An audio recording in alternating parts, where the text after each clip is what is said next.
أبشع جريمة مروعة لامرأة مغربية. اتهمت النيابة العامة في الإمارات سيدة مغربية بقتل زوجها وتقطيع جثته ثم طهي أجزاء منها وتقديمها لعمال باكستانيين كانوا يعملون بالقرب من منزلها بمدينة العين.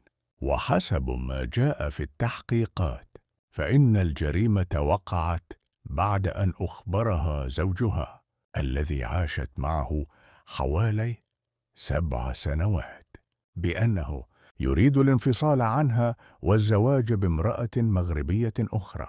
واختفى الزوج لعدة أشهر قبل أن يبدأ شقيقه البحث عنه ليعثر داخل خلاط بالمنزل على سن بشرية، ما دفعه لإبلاغ الشرطة.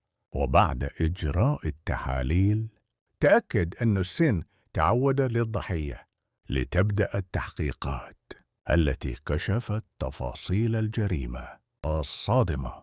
ووفقا لما نشرته صحيفة ذي ناشيونال الإماراتية، قالت المتهمة أثناء التحقيق: إن ما فعلته كان في لحظة جنون. كما كشفت التحقيقات أن السيدة قامت بطهي بقايا الجثة مع الأرز وقدمتها لعدد من العمال الباكستانيين الذين كانوا يعملون في مشروع مجاور لمنزلها.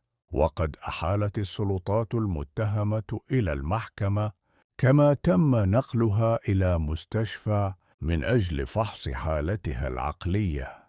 تلك قصص قصة تونج قصص مرعبة أو قصص حقيقية.